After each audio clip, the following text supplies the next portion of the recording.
चौधरी एक कार्यक्रम में पहुंचे थे और यहां पर उन्होंने लालू यादव पर बड़ा बयान दे दिया है। लालू यादव देखिए, उनका बयान किसी कारण के वर्ष आपको सुना नहीं सकते हैं, लेकिन उन्होंने ये कह दिया है साफ साफ कि बुलडोजर एक्शन को तो होगा ही, और सम्राट चौधरी ने कह दिया कि लालू यादव की संपत्ति भी जब्त होगी। जी हाँ, लालू यादव की संपत्ति देखिए, सम्राट चौधरी की तस्वीरें।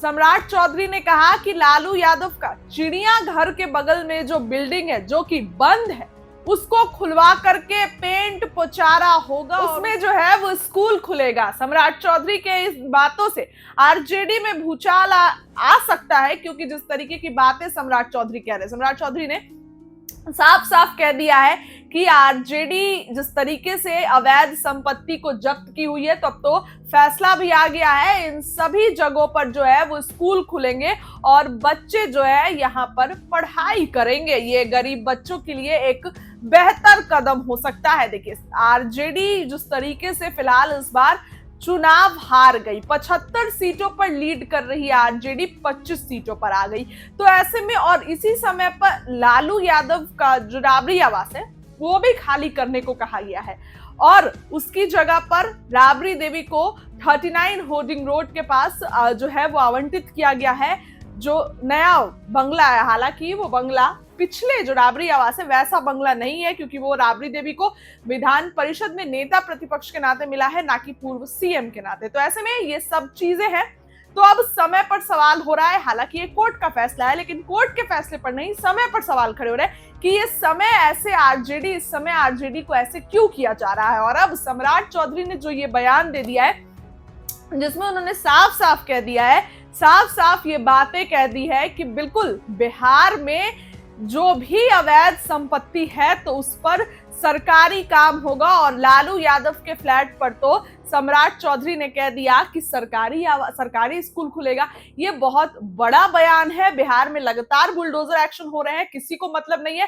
जाहिर सी बात है, सरकार का फैसला है, लेकिन लोग नाराज चल रहे हैं। लोग नहीं चाह रहे हैं कि बुलडोजर एक्शन हो, क्योंकि जिसको उन्होंने चुनकर सरकार में भेजा वो ही ऐसे कर रहा है तो कैसे काम चलेगा। लेकिन सम्राट चौधरी का ये बयान बिहार की राजनीति में बड़ा बयान है। विपक्ष अब इसको किस तरीके से लेता है, आरजेडी कितना हमलावर होती है, इस पर साजिश बताएगी, क्या कुछ कहेगी, ये देखने वाली बात होगी। आरोप प्रत्यारोप और बयानबाजियों का सिलसिला जारी रहेगा।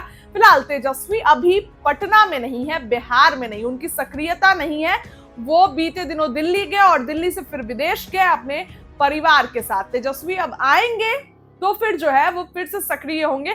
लेकिन इस तरीके की बातें सम्राट चौधरी ने सबसे पहले एक निजी चैनल में कही और उसके बाद लगातार ये बातें सम्राट चौधरी कहते नजर आ रहे हैं कि लालू यादव की अवैध संपत्ति पर सरकारी स्कूल बनेंगे, वहां पर स्कूल खोले जाएंगे, सरकारी काम होगा।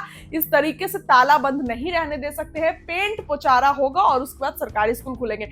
इसी तरीके का बयान था जहां चर्चा की लालू यादव का महुआ बाग वाला घर भी, उस पर भी बुलडोजर चलाए जाएंगे। तो ये साजिश बीजेपी की है। आरजेडी कहेगी इस पर कि बीजेपी प्लानिंग प्लॉटिंग के तहत कर रही है, क्योंकि जब आरजेडी ऑलरेडी इतने ट्रॉमा में है, हार में है, और उसकी समीक्षा रोज रोज कर रही है किसको हटाना है किसको रखना है, तो ऐसे में बीजेपी जब ऐसा कर रही है तो सवालों का बाजार गर्म होता है। सम्राट चौधरी के पास गृह मंत्रालय चला गया, पिछले जो है वो नीतीश कुमार के पास गृह मंत्रालय था 2 दशकों से, तो ये सब कभी नहीं हुआ। इवन बिहार में बुलडोजर एक्शन नहीं चला, जो कि योगी स्टाइल है, अब चल रहा है। नीतीश कुमार के रहते ऐसा कुछ नहीं हुआ, लेकिन अब बिहार में हो रहा है। सम्राट चौधरी आज नीतीश कुमार के साथ कार्यक्रम में पहुंचे थे, फिर पटना में भी कार्यक्रम में पहुंचे, जहां उन्होंने ये बयान दिया लालू यादव की संपत्ति जब्त होगी, जिसमें सरकारी स्कूल खोले जाएंगे। रोहिणी आचार्य का एक मामला था, उसके बाद उसके पहले तेज प्रताप, फिर तेजस्वी यादव, और अब सम्राट चौधरी ने यह कहकर आरजेडी की मुश्किलें और बढ़ा दी है।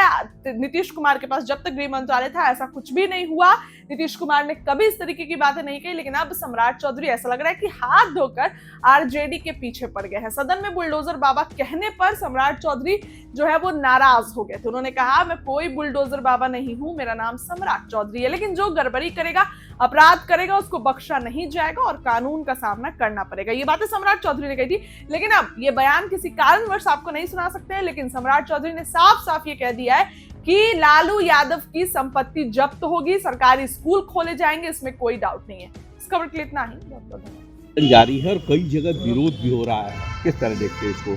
देखिए, बुलडोजर कोई समाधान समस्या का नहीं है। आप गरीबों के घर को उजाड़ देंगे, बुलडोज़र चला देंगे।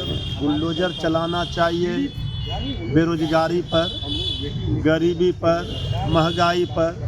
अब बुलडोज़र गरीबों पर, आम लोगों पर चला कर क्या करेंगे? ये समस्या का समाधान नहीं न है। किसी को परेशान करने के लिए सरकार नहीं होती है। सरकार किसी को भी राहत देने के लिए होती है। ये बुलडोज़र से अगर लोग परेशान हैं तो सरकार को सोचना चाहिए, इस समस्या का निराकरण करना चाहिए, समाधान करना चाहिए, अतिक्रमण मुक्त हो, लेकिन उसका कोई वैकल्पिक व्यवस्था हो। उसके लिए किसी के भी घर को उजाड़ने से पहले उसकी भी समस्याओं को सुननी चाहिए सरकार को। जदयू के प्रवक्ता कह रहे हैं कि कई विधायक आपके जो है उनके संपर्क में हैं। अभी जेडीयू बहुत दबाव में है। एक तो बीजेपी लगी हुई है तोड़कर अपना सीएम बनाने के लिए, और जेडीयू के 50 से अधिक विधायक खरमास के बाद इधर आने के लिए भी बेचैन हैं। तो खरमास के बाद पता चल जाएगा जेडीयू को। ये जो दिवा स्वप्न देख रहे हैं 18 विधायक, ये सब बयान दे करके वो अपने पार्टी को बचाना चाहते हैं, लेकिन अभी भगदड़ मचेगी। अभी खरमास खत्म होने दीजिए, दही चूड़ा खाने के बाद पता चल जाएगा कि क्या होगा। चिराग पासवान ने कहा है कि जब बीजेपी का ज़्यादा विधायक है तो फिर नीतीश जी मुख्यमंत्री क्यों है, इस तरह का यही बयान। तो हम कह रहे हैं कि अभी 202 की संख्या है सदन में एनडीए की। इसके बाद भी देखिए सांप और नेवले वाली लड़ाई चल रही है अंदर अंदर। तो खरमास खत्म होने दीजिए, इसके बाद खेला का निशिकांत दुबे ने चुनाव पारदर्शिता पर सवाल खड़ा किया है कि ढाका विधानसभा में कई फर्जी तरीके से वोटिंग करवाई गई थी। अब तो बीजेपी के ही लोग पोल खोल रहे हैं ना। चुनाव प्रक्रिया पर जिस तरह से बीजेपी के लोग सवाल खड़े कर रहे हैं, जो जीत मिली है उसमें जो जीतने वाले हैं उनको भी नहीं पता है ये जीत कैसे मिली है। तो अभी तो बहुत तरह का, तेजस्वी जी ने तो कह ही दिया कि लोकतंत्र हार गया, मशीनरी जीत हो गई। अभी देखिए, अभी थोड़ा सा पूरे मामले का निचोड़ आने दीजिए, इसके खिलाफ सब लोग आंदोलन के मूड में हैं। हो गया जारी है और कई जगह विरोध भी हो रहा है, किस तरह देखते हैं इसको? देखिए, बुलडोज़र कोई समाधान समस्या का नहीं है। आप गरीबों के घर को उजाड़ देंगे, बुलडोज़र चला देंगे। बुलडोज़र चलाना चाहिए बेरोजगारी पर, गरीबी पर, महंगाई पर। अब बुलडोज़र गरीबों पर, आम लोगों पर चला कर क्या करेंगे? ये समस्या का समाधान नहीं न है। किसी को परेशान करने के लिए सरकार नहीं होती है। सरकार किसी को भी राहत देने के लिए होती है। ये बुलडोज़र से अगर लोग परेशान हैं तो सरकार को सोचना चाहिए, इस समस्या का